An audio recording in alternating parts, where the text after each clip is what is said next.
베델리라는 곳에서 브엘세바라는 곳에서 약 한 90km 정도 떨어진 곳이니까 한 이틀 이상을 아마 도주를 했을 겁니다. 그래서 그러다가 베델이라는 곳에서 잠을 자다가 하늘이 열리고 그 사닥다리가 놓이는 것을 꿈을 통해서 보고 거기에서 천사가 오르락 내리락 하는 장면을 본 그런 내용입니다. 10절 11절 보면 야곱이 브엘사바에서 떠나 하란으로 향하여 가더니 한 곳에 이르러는 해가 진지라 거기서 유숙하려고 그곳 산도를 취하여 베개하고 거기 누워 자더니 아무튼 급히 도망 나온 거겠죠. 그러니까 아마 이삭이 결코 가난한 분이 아니었는데 아들을 그렇게 급히 도피를 시키면서 종 하나도 딸려 보내지 못하고 변변한 800km, 브엘사바에서 하란까지는 800km니까 몇 개월을 걸쳐서 가야 될 곳입니다. 그러면 종뿐만 아니라 옛날에 아브라함은 보낼 때 어떻게 보냈죠? 종들과 약대들 완전 무장해서 보내지 않습니까? 그런데 이제 종이 아니라 아들을 보내는데 홀몸으로 지금 급히 도망한 것은 왜 그랬겠습니까? 아마 리브가가 이 야곱을 너희 형 눈치채기 전에 빨리 도망가라. 그러니까 뭐 종들을 뭐 준비하고 그러면 에서에게 들키죠. 이게 이제 도망가려 하는구나 하고 뒤쫓아서 죽일 것 아닙니까? 아주 극비리에 도망가다 보니 아무 준비도 못하고 도망가다 아무것도 그러니까 돌베개 베고 장막도 없었다는 거예요. 속된 말에 텐트도 안 가지고 온 겁니다. 텐트도. 급히 혼자 도망간 겁니다. 지금. 그러다가 이제 정말 처량한 거죠. 정말 기가 막힌 거죠. 그래서 돌베고 베고 이렇게 누워서 자게 된 거죠. 12절 꿈에 본즉 사닥다리가 땅 위에 섰는데 그 꼭대기가 하늘에 닿았고 또 본즉 하나님의 사자가 그 위에서 오르락내리락 하고 그러다가 꿈을 꾸게 됐습니다. 아마 하나님께서 이 야곱의 그 슬픈 마음을 보셨겠죠. 얼마나 처량하고 기가 막혔을까요? 그렇게 홀로 그냥 도피자의 신세가 됐으니 참 처량했을 겁니다. 그때 이제 꿈에 하나님께 나타나시고 하늘문이 열리고 사닥다리가 놓이고 그 사닥다리를 통해서 천사들이 그 사닥다리를 통해서 오르락 내리락 하는 것이 보게 됐다는 이야기죠. 여기서 이 사닥다리는 영적으로 우리가 예수님을 의미한다 이렇게 말할 수가 있습니다. 그것은 뭐 지어낸 이야기가 아니고 상상력을 통해서 한 이야기가 아니고 요한복음 1장 51절을 우리 같이 한번 보게 되면 이런 말씀이 나와요. 예수님께서 하신 말씀이죠. 또 가라사대 진실로 진실로 너희에게 이르노니 하늘이 열리고 하나님의 사자들이 인자 위에 오르락 내리락 하는 것을 보리라. 이런 말씀을 하셨죠. 즉 다시 말해서 예수님이 우리의 하늘나라와 우리 또 하나님과 우리를 연결해주는 영적인 사닥다리가 우리 주 예수 그리스도이신 줄로 믿습니다. 예수님이죠. 하늘 가는 사닥다리가 어디겠어요? 예수님이죠. 그러니까 예수님께서도 너희에게 이르노니 하늘이 열리고 하나님의 사자들이 인자 위에 오르락 내리락 것을 너희가 보게 될 것이다. 말씀한 거죠. 예수님 우리의 영적인 사닥다리죠. 13절 15절 또 본즉 여호와께서 그 위에 서서 가라사대 나는 여호와니 너희의 조부 아브라함의 하나님이요 이삭의 하나님이라. 너 누운 땅을 내가 너와 네 자손에게 주리니 내 자손이 땅의 티끌같이 되어서 동서남북에 편만할지며 땅의 모든 족속이 너와 네 자손을 인하여 복을 얻으리라. 내가 너와 함께 있어 내가 어디로 가든지 너를 지키며 너를 이끌어 이 땅으로 돌아오게 할지라. 내가 내게 허락한 것을 다 이루기까지 너를 떠나지 아니하리라 하신지라. 이제 하나님께서 야곱이 도망가면서 또 한편으로 마음속에 얼마나 두려움이 컸을까요? 형이 쫓아오는 것도 두렵겠지만 이제 참 평생에 한 번도 상상도 못해보고 가보지도 못한 곳으로 가야 되질 않습니까? 거기서 어떤 일을 만날지를 모르는 거죠. 그런 많은 어떤 두려움 그런 가운데 있었을 겁니다. 그렇기 때문에 하나님께서 직접 나타나셔가지고 꿈속에 나타나셔가지고 하나님께서 다시 한번 이 야곱에게 장자권에 대한 축복의 약속을 다시 한번 말씀하시고 공식적으로 선포하는 내용입니다. 천사들이 오르락내리락 했다는 것은 천상에서 하나님께서 이제는 내가 야곱 네가 에서가 아니라 네가 그렇게 바라던 대로 야곱 내가 이제는 하나님의 장자다. 장자권 이어받을 자다. 이걸 공식적으로 선포하는 내용입니다. 아마 이걸 보고 야곱이 어마어마한 위로를 받았을 겁니다. 그러지 않겠습니까?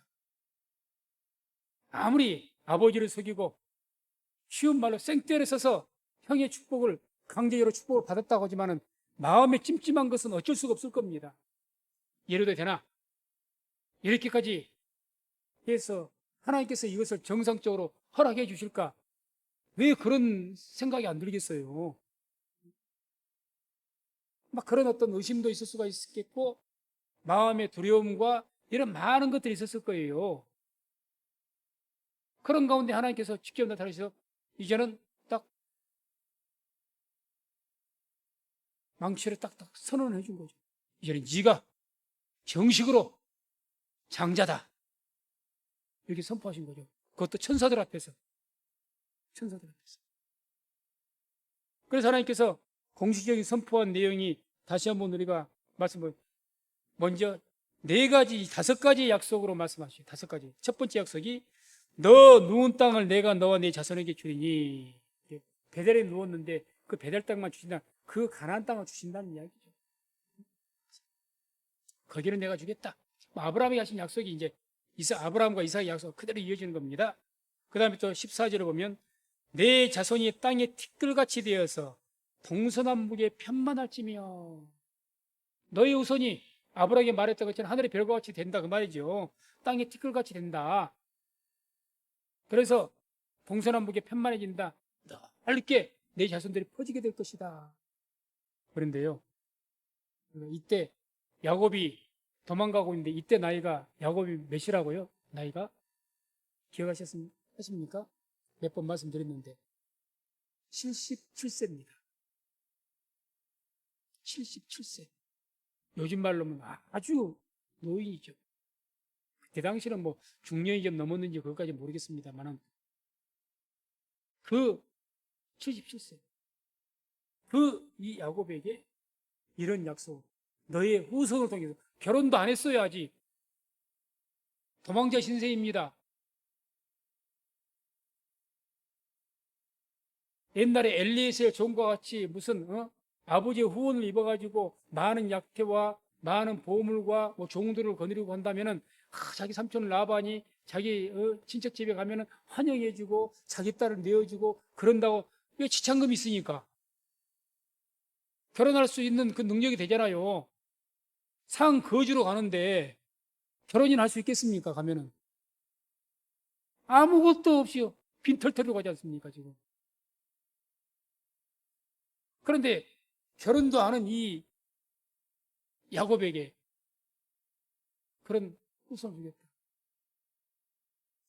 이게 아마 아브라함도 비슷했죠. 아브라함은 빈털터리는 아니었지만은 아브라함이 몇 살 때 부르심 받았습니까? 기억 안 나세요? 창세기 12장 보면 75세입니다. 아브라함 75세. 그리고 우리가 잘 아시는 것 같이 90세에 이스마엘 얻었고 100세에 이삭을 얻었고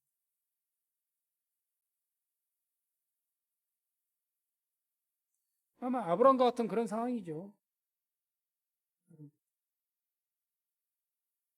그러나 이 야곱 당사자의 그때 당시의 마음은 아마 절망까지는 아닐지라도 굉장한 두려움과 공포가 있었을 겁니다. 그래 나이가 77세예요. 아무것도 없이 내 몸 하나 거치할 장막도 없어가지고 길바닥에서 들에서 누워서 어떤 성경 해석자는 왜 이 야곱이 밤에 거기에서 기수구했을까? 응? 밤에 뭐 그런 의문을 이렇게 갖습니다. 일반적으로 그런답니다.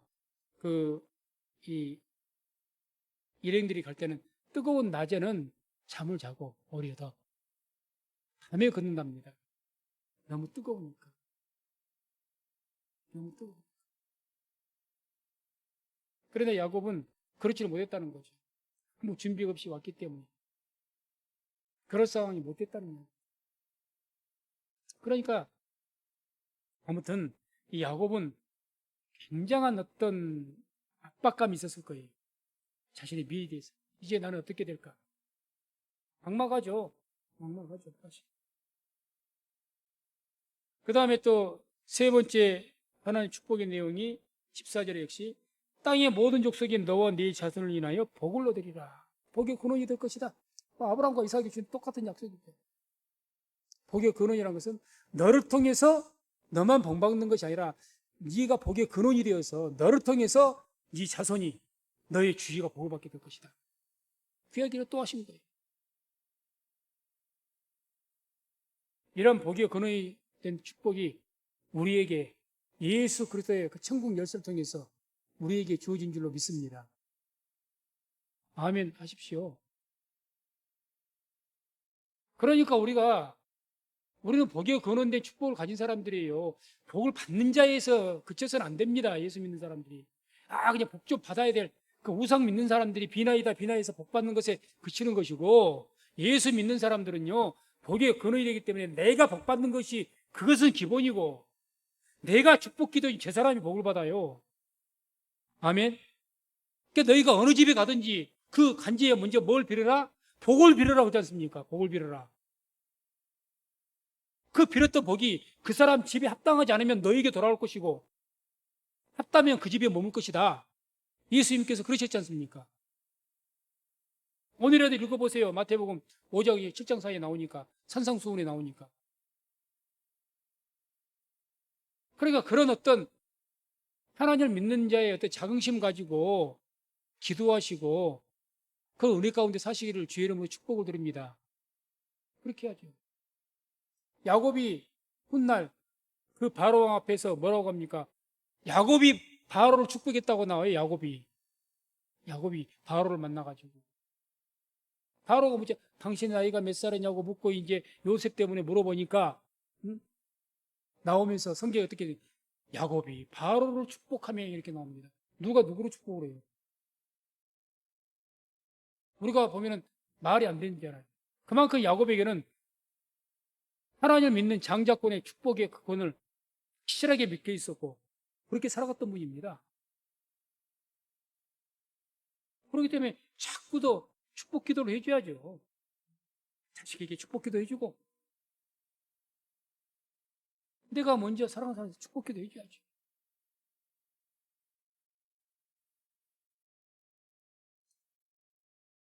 네 번째 축복 내용 15절 보면 내가 너와 함께 있어 내가 어디로 가든지 너를 지키며 너를 이끌어 이 땅으로 돌아오게 할지라. 하나님께서 함께 계시겠다는 약속이죠. 이거 어디로 가든지 내가 너 함께 하겠다.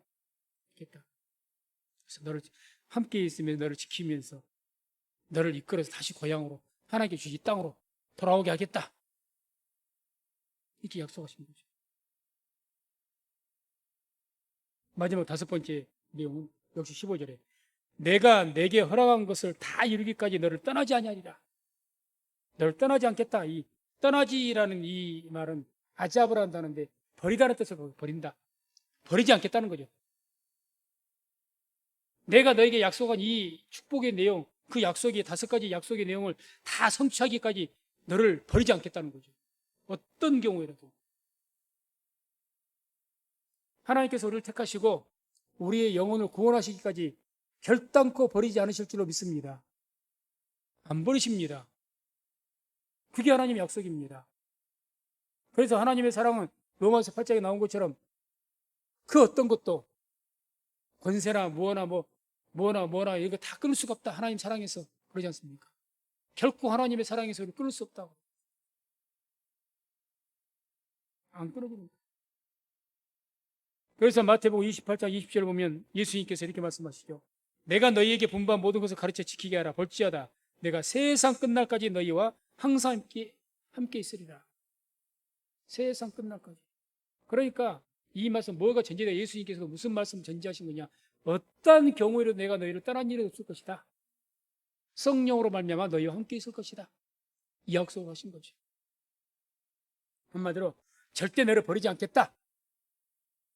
너희 영혼을 구원하기까지, 야곱에게는 내가 너에게 축복 약속한 이 약속을 다 이루기까지 그 얘기고, 우리에게는 너희들의 영혼을 구원하기까지 내가 절대 너를 버리지 않겠다.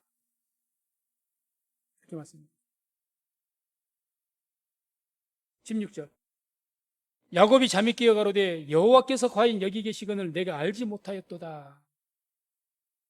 이제 잠이 깨서 야곱이 하는 소리가 여호와께서 과연 여기 계시거늘 내가 알지 못하였다.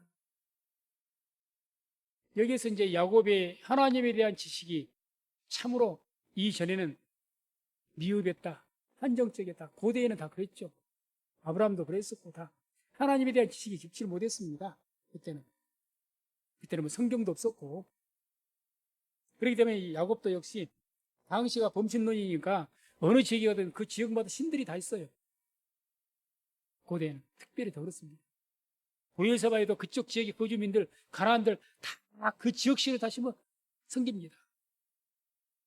그러니까 일반적으로 야곱도 그렇게 하나님이 자기 아버지 때, 할아버지 때 믿었던 하나님이 아마 그 브엘세바에 오래 살았으니까 그 지역을 주관하는 신 정도로 생각했던 것 같습니다. 그러니까 더 두려웠겠죠. 이 브엘세바를 떠나면 이제 내가 믿는 하나님이라는 신은, 여호와라는 신은 이제 내가 얘기를 따르면 그 신 보호도 받지 못할 것인데 어떻게 살 것인가 더 두려웠을지도 모르겠습니다. 그렇게 생각했던 야곱이 아니 90km나 떨어졌는데 거기서 먼 거리죠. 90km 떨어진 이 베델에서도 하나님이 나타나시니까 여기에도 하나님이 계시는구나 그런 거죠. 여기에도 우리가 아는 성경을 통해서 아는 지식은 그건 너무도 당연한 거죠. 그것뿐만 아니라 온 우주 만물 가운데 충만하신 분이 하나님이신 줄로 믿습니다. 우리 성경 통해 지금 알죠. 근데 야곱은 모르죠. 여기에도 계시는구나 이렇게 생각해요. 이걸 아시기 바랍니다. 하나님을 잘 믿는 것은요, 하나님을 아는 만큼 믿습니다. 하나님을 모르는 만큼 못 믿는 것이고 믿으면 잘못됩니다. 그래서 성경을 들어야 되는 것이고 말씀을 배워야 되는 거예요. 아는 만큼 믿는 거예요. 온전하게 아는 만큼, 성경을 아는 만큼 올바로 믿죠.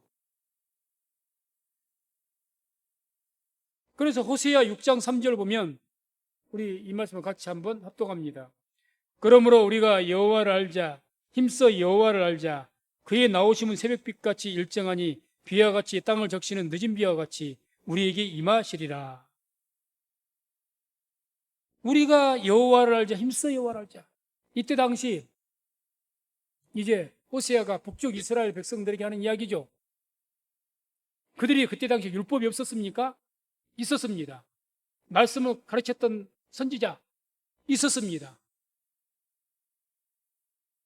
그러나 그럼에도 불구하고 하나님을 제대로 알지를 못한 거예요. 왜? 율법 말씀을 제대로 안 배웠기 때문에. 그러니까 하나님을 모르는 거예요. 그러니까 베델과 단에서 하나님의 이름이라고 하면서 하나님 섬긴다고 하면서 거기다 금송아지를 세워놓고 그곳에서 하나님이라고 섬기는 그런 엉뚱한 짓을 했던 사람들이 북쪽 이스라엘 사람들 아닙니까?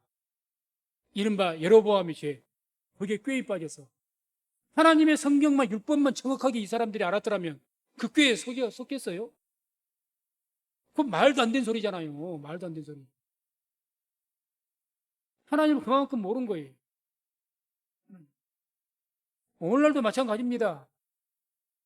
하나님을 바로 모르면요, 하나님 이상하게 믿습니다. 지 맘대로 믿습니다. 그리고 막 열심을 내요. 하나님을 올바로 모르고 열심 내면 더 교회에 심각하게 피해를 입혀버립니다. 피해를 입혀버려요. 대표적으로 사도 바울이 그랬지 않습니까? 예수님을 모르니까, 하나님도 온전히 모르니까, 예수를 메시아로 모르니까, 깨닫지를 못하니까, 온전히 알지 못하니까 하나님의 교회를 갖다 핍박해버렸지 않습니까? 열심보다 더 중요한 것이 뭡니까? 하나님을 바로 하는 겁니다. 아멘. 그래서 우리 교회 표어가 뭡니까? 바르게 알고. 먼저가 바르게 알고요. 바르게 알고. 믿는 것이 두 번째입니다.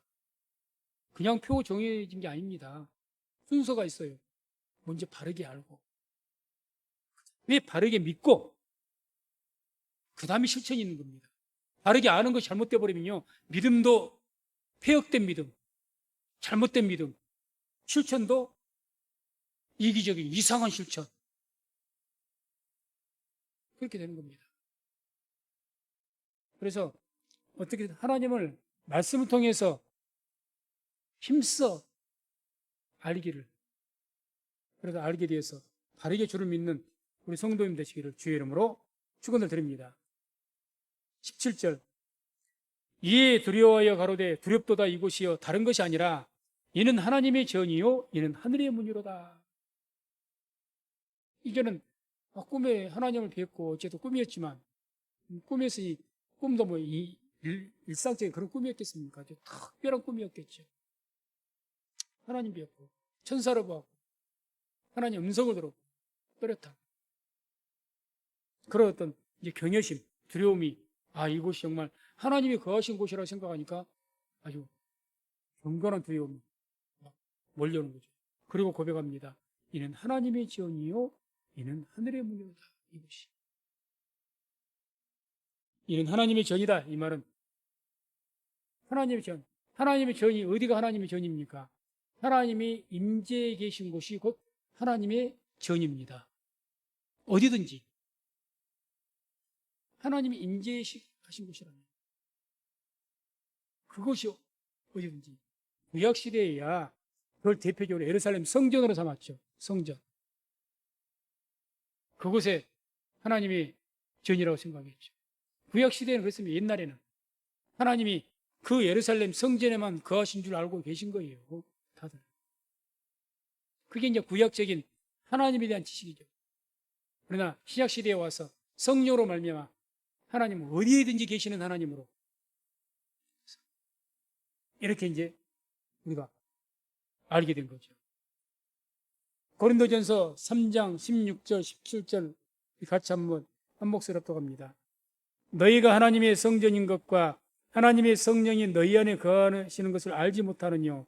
누구든지 하나님의 성전을 더럽히면 하나님이 그 사람을 멸하시리라. 하나님의 성전은 거룩하니 너희도 그러하니라. 아멘. 지금 어디를 하나님의 성전이라고 합니까? 전이라고 합니까? 너희가 곧 오늘 어디를 말합니까? 교회. 예수를 믿는 그 모임이 곧 교회입니다. 그게 너희예요, 너희. 제자들 이야기하는 거다, 제자들. 너희가, 제자들, 너희들이 곧 하나님의 성전이다. 그 말은 오늘 같으면 교회가 하나님의 성전이라는 거죠, 하나님의. 그래서 예수님께서 두세 사람이 내 이름을 모인 그들 중에 나도 그들과 함께 있느니라. 이렇게 말씀하신 거죠. 하나님이 임재하신 곳, 그곳이 곧 하나님의 성전입니다. 그래서 오늘 이 시대에 하나님이 어디에 임재하시냐? 교회에 임재하시는 겁니다. 예수를 믿는 죄 백성들의 그 모임, 교회 가운데 주님께서는 임재해 계시고 그 교회가 곧 거룩한 성전이라는 거죠. 그런 하나님의 성전을 더럽히면 하나님께서 그 사람을 멸하실 것이다. 구약시대에 하나님의 성전을 얼마나 거룩하게 여긴 줄 아십니까? 구약시대 하나님의 예루살렘 성전에 주위에 누가 그 성전을 더럽히지 못하게 지키고 있는 줄 압니까? 레인들이요, 칼을 차고 성전 주위를 지키고 있어요. 부정한 자가 율법을 통해서 정함을 씻지 못하고 부정한 자가 또는 이방인들이 성전에 다가오면 죽여버리려고, 성전을 더럽게 하면 안 되니까. 구약시대는 그렇게 했습니다. 교회의 이 모임, 그러니까 우리가 하나님 특별히 교회에 하나님 예배하는 그 순간, 그 중에서도 대단히 우리가 모인 그 장소를 거룩하게 여기고 귀하게 얘기해야 될 줄로 믿습니다. 왜? 하나님이 이제 임재해 계시니까 오늘 시간 하나님이 우리의 예배를, 우리의 찬송을 우리의 기도를 듣고 계신다면 그것이 그 성전 아닙니까? 주님께서 뭐라고 하시는 거예요? 누구든지 하나님의 성전을 더럽히면 그 사람은 멸하시리라. 너희 하나님의 성전은 거룩하니 너희도 그러하니라. 교회도 그렇다. 그러니 교회를 업신여기지 말아라. 그러니까 처음에 이 교회가 막 세워지고 나서 이 교회의 거룩함과 교회의 존귀함을 하나님께서 보증하게 하기 위해서 아나니아와 삽비라가 교회 앞에서 사도 앞에서 거짓말하니까 즉사시켜버린 거예요. 즉사. 그 이후에 주위 사람들이 교회를 두려워한 거예요. 물론 처음에 교회가 세워진 거니까 하나님께서 처음 표적으로 보이신 거지만 교회가 곧 하나님의 성전입니다. 그래서 주의 이름으로 모이는 그 교회의 어떤 모임들을 거룩하게 여기시고 귀하게 여기시기를 주의 이름으로 축원을 드립니다. 이 다음에 또 이는 하늘의 문이로다. 하늘의 문이다. 여기가 하나님의 문이다. 문은 곧 누굽니까? 예수님이 곧 우리의 문이십니다. 요한복음 10장 9절에 보면 또 함께 합독하죠. 함께 합독합니다. 내가 문이니 누구든지 나로 말미암아 들어가면 구원을 얻고 또는 들어가며 나오며 꼴을 얻으리라. 내가 문이니 이는 하늘의 문이다. 구약 시대는 그랬는지 모르겠. 지금 우리에게 문이 어디입니까? 예수님 우리의 문이에요. 예수님. 어디로 가는 문? 하늘나라로 가는 문. 하늘나라로 가는 문. 오직 유일한 문이지. 18절 19절. 야곱이 아침에 일찍 일어나 배기하였던 돌을 가져 기둥으로 세우고 그 위에 기름을 붓고 그곳 이름을 베델이라 하였더라. 이 성의 본 이름은 루스더라. 배기하였던 돌을 가져 기둥으로 세웠다. 이 기둥. 이 기둥으로 세운 이 이제 행동도 이 야곱이 그때 고대 그 당시에 어떤 이 우상을 섬기는 그런 풍습에서 기운된 그런 행동이에요, 사실은. 그래서 이 기둥이란 말이 마체바라는 단어가 원뜻은 비석, 그루톡인데 이 말을 이제 구약 성경에는 주로 이제 우상 또는 뭐 주상, 목상, 석상 이렇게 번역된 단어가 바로 이 마체바라는 단어입니다. 기둥. 여기는 기둥으로 번역이 됐지만 뭐 구약 성경이 다른 데는 이 마체바라는 단어가 우상이라든지 주상, 목상 주로 우상으로 많이 묘사가 됐다는 거죠. 그러니까 기도 세움 여기가 곧 내가 믿는 하나님, 다른 많은 신들, 뭐 바알신이 있고 뭐 아세라신이 있는 것처럼 그런 하나님, 그런 신이 있는 그런 곳이다 이렇게 이제 여긴 거죠. 그렇게 그런 어떤 고대 풍습에 의해서 한 행위예요. 어쨌든 여기가 하나님이 계신 곳이구나. 그래서 그 위에 기름을 부었다.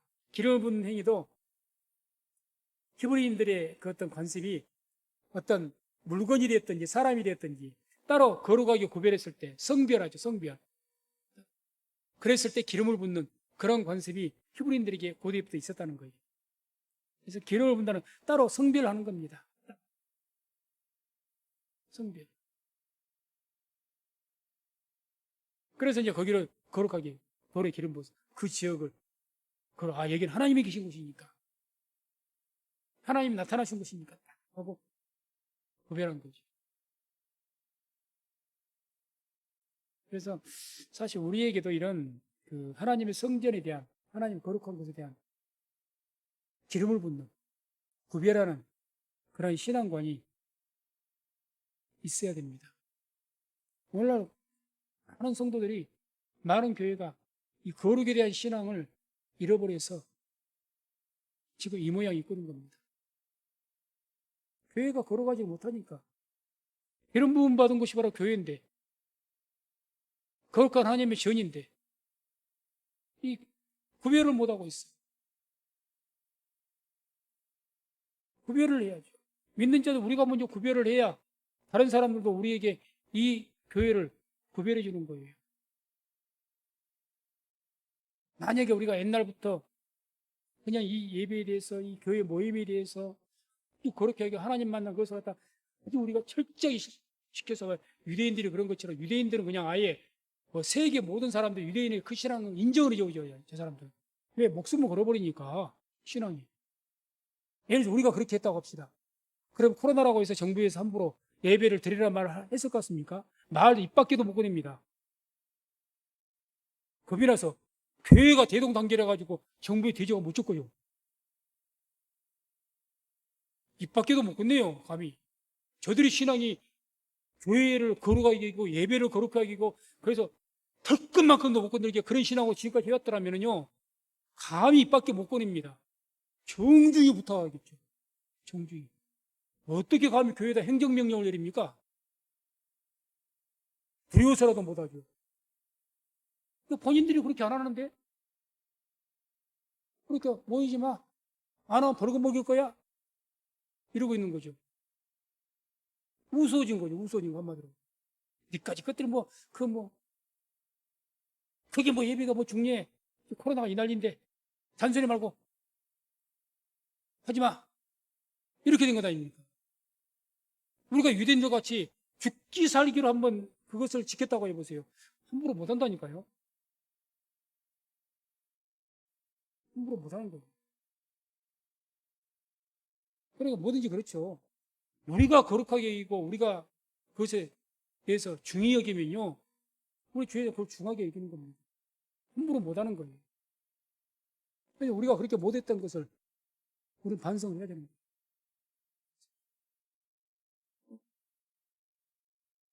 이게 거룩하고 구별한 거죠. 20절에서 22절. 야곱이 서원하여 가로되 하나님이 나와 함께 계시사 내가 가는 이 길에서 나를 지키시고 먹을 양식과 입을 옷을 주사 나로 평안히 아비 집으로 돌아가게 하시오면 여호와께서 나의 하나님이 되실 것이요 내가 기둥으로 세운 이 돌이 하나님의 전이 될 것이요 하나님께서 내게 주신 모든 곳에서 10분의 1을 내가 반드시 하나님께 드리겠나이다 했더라. 야곱이 서원합니다. 야곱이 서원하여 가로되 서원한다는 말은 내대리는 서약하다, 맹세하다 그 뜻이죠. 한마디로 내가 자원해서 스스로 자발적으로 내가 믿는 하나님에게 무언가를 드리기로 약속한 것을 서원이라고 그러죠. 자발적. 그래서 이런 서원을 통해서 야곱이 간절하게 이제 하나님께 서원을 딱하고 하나님 제가 이러이러한 것들 함께 약속하겠습니다. 하나님께 드리기로 맹세하겠습니다. 약속하겠습니다. 이렇게 약속을 하고 하나님 그리고 나서 내가 하나님께서 이렇게 약속한 뒤에 내가 하나님께서 이렇게 해주길 바랍니다 하고 소망하는 거예요. 그게 이 내용입니다. 그래서 이 서원을 통해서 야곱이 소망한 것이 나오는데 그 첫 번째가 뭘 소망하느냐? 하나님께서 나와 함께 계십시오. 하나님이 나와 함께 계시사 20절. 그 전제 조건이 거예요. 하나님 제가 어디로 가든지 함께 해주세요. 어디 가든지 함께 해주세요. 나가 어디 갔어? 어떻게 다른 겁니까? 20절, 21절에 내가 가는 이 길에서 나를 지키시고 먹을 양식과 입을 옷을 주사 나로 평안히 아비 집으로 돌아가게 하시오며 이 길에서 이 길이 너무 험난한 길 아닙니까? 지금 혼자서 홀몸으로 어디 짐승이 잡힐 수도 있고 요셉과 같이 그냥 산적 도목대라도 만나면은 그런 것들 만나면 종으로 팔려갈 수도 있죠. 왜 없겠습니까? 혼자 다니는데 이건 밥이지. 나를 지켜주시고 먹을 양식과 입을 옷을 주시고 나로 평안히 이후에 갔다가 다시 내 집으로 돌아오게 해 주십시오. 소원합니다. 우리가 이제 오늘 우리가 읽은 이 개역 성경에는 이렇게 돌아가게 하시오면 이렇게 번역이 돼 있어가지고 우리가 이제 오해를 합니다. 아, 소원이 이게 소원이구나. 하나님께서 나를 이렇게 먹을 양식을 주시고 지켜주시고 그렇게 하면 내가 이렇게 하겠습니다. 이렇게 해석을 잘못 오해할 수가 있는 거예요. 조건부적으로. 근데 이게 잘못된 해석이죠. 그게 아니고 이게 임이라는 단어가 이제 어떤 소망 불변사라고 해서 달리 이제 이렇게 보면 한마디로 쉽게 표현하면 이 내용은 그 이야기가 아니라 나를 아버지 집으로 돌아오게 해 주십시오. 라는 뜻입니다. 어떠세요? 해 주십시오. 이런 것을 해주면 나에게 이렇게 하겠습니다. 이런 내용이 아니라는 이야기죠. 이해하시겠습니까? 그렇게 이해하시면 됩니다. 내가 하나님 앞에 이렇게 소원하겠습니다. 약속하겠습니다. 그러니 하나님께서 나를 함께 하시고 나를 이와 같이 먹을 것 주시고 지켜주시고 이렇게 해 주십시오 하고 바라는 거죠. 바라는 거죠. 나로 평안히 아비 집으로 돌아오게 해 주십시오. 쉽게 말해서 야곱이 하나님 나 이거 드릴 테니까 약속할 테니까 하나님 나 지켜주세요. 그렇게 하라면 나 소원 안 지킵니다. 흥정한 것이 아니란 이야기입니다. 하나님께 흥정하겠습니까 야곱이.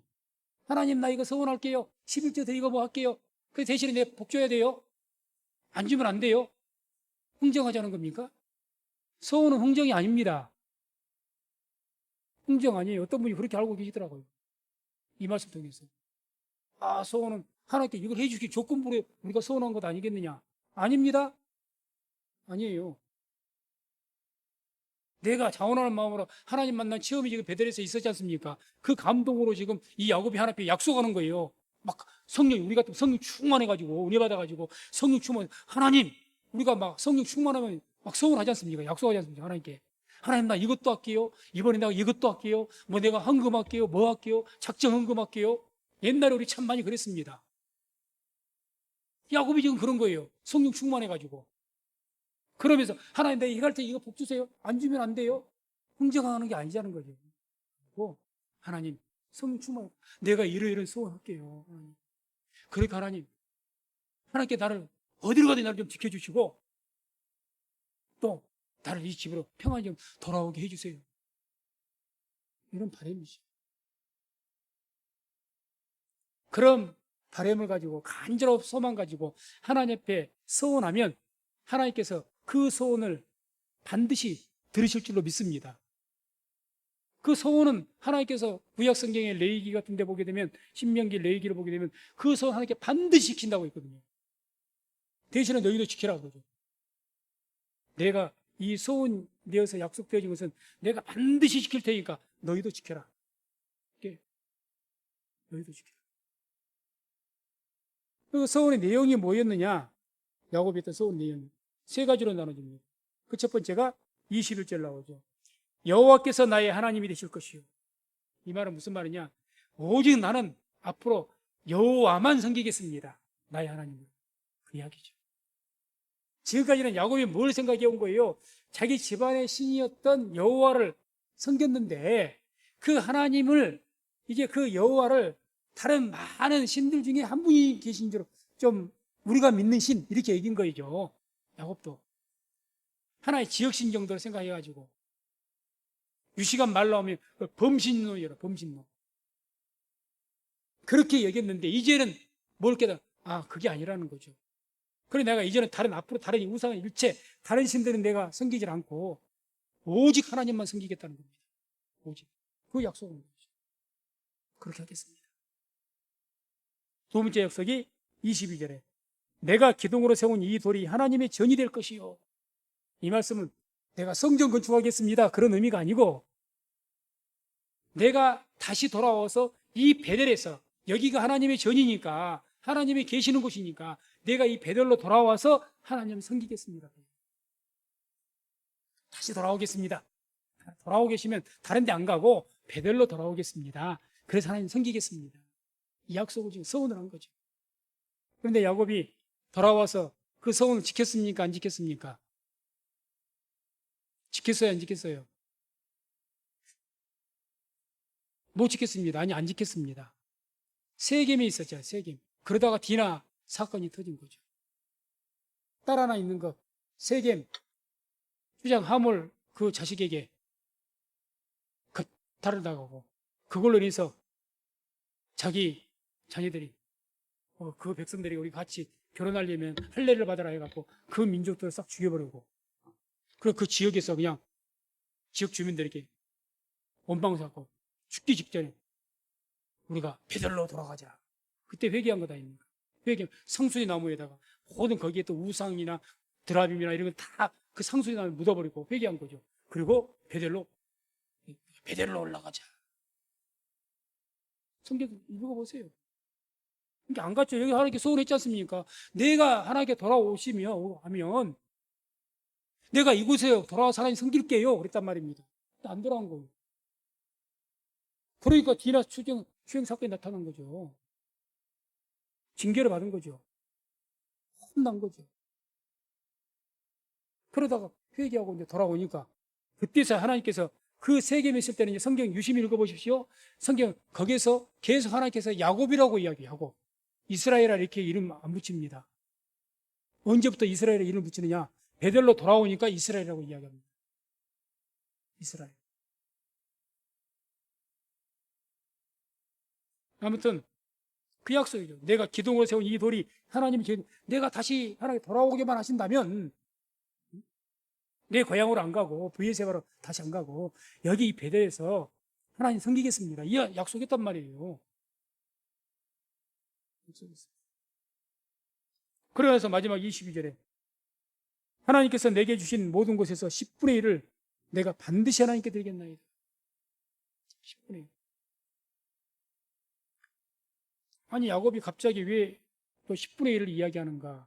우리가 뭐 10분의 1은 모세 시대에 율법을 통해서 처음 나타난 줄 아는데 안 그렇습니다. 10분의 1에 대한 처음 이야기는 아브라함 때부터 나타났습니다. 아브라함 때부터. 창세기 14장 20절 어떤 내용이 나오죠? 이런 내용이 나옵니다. 너희 대적을 내 손에 붙이신 지극히 높으신 하나님을 찬송할지로다 하며 아브라함이 그 얻은 것에서 10분의 1을 멜기세덱에게 주었더라. 10분의 1의 기원이 여기가 있어요.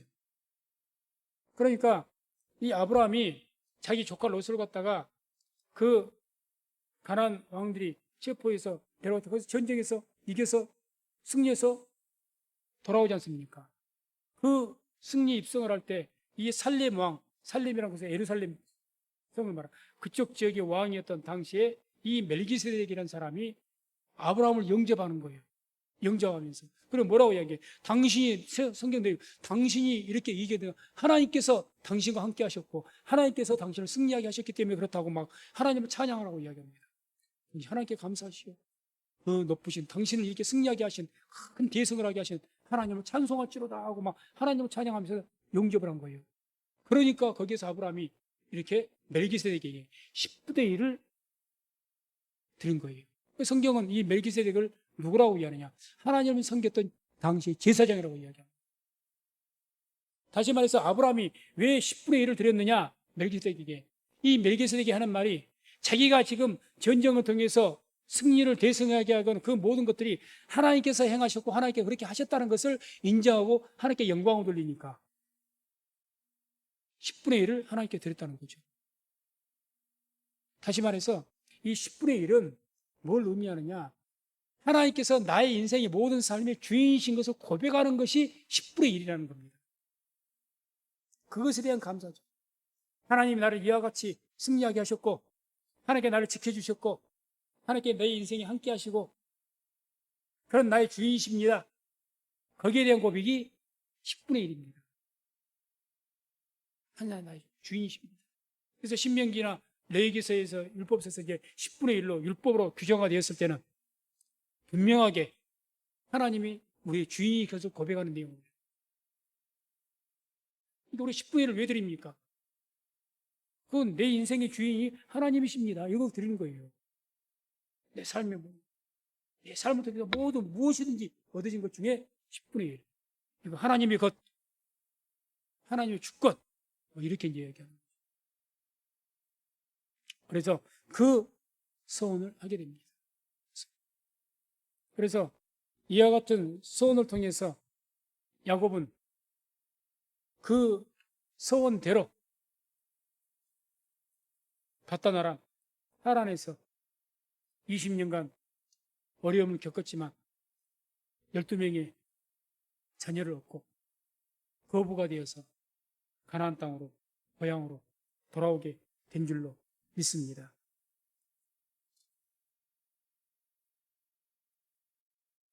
우리가 오늘 이 말씀을 기억하시면서 아브라함, 야곱이 하나님께로부터 돌아오기까지 하나님께로부터 복을 받고 하나님께 지켜주셨던 것은 이와 같이 야곱의 하나님을 거룩히 여기고 하나님께 약속했던 이런 서원 때문에, 약속 때문에 하나님께서 야곱을 지키시고 보호하신 줄로 믿습니다. 우리들도 살아가면서 하나님께로부터 특별한 축복이나 하나님의 지키심과 보호하심을 받기를 원하신다면 하나님께 소원하고 축복하는 그런 결단을 한번 해보시길 바랍니다. 결단 한번 해보세요. 그리고 그래서 하나님, 내가 하나님 앞에 이런 약속을 드리겠습니다. 이런 결단을 제가 하겠습니다. 그러니 하나님, 내 자식을, 내 사업을 본찮게 해주시라. 한번 해보시기 바랍니다. 그렇게 믿음으로 우리가 약속을 하면, 소원하면 하나님께서 그 우리의 맹세를 들으시고 기쁘게 받으시고 우리에게 응답하실 줄로 믿습니다. 기도하겠습니다.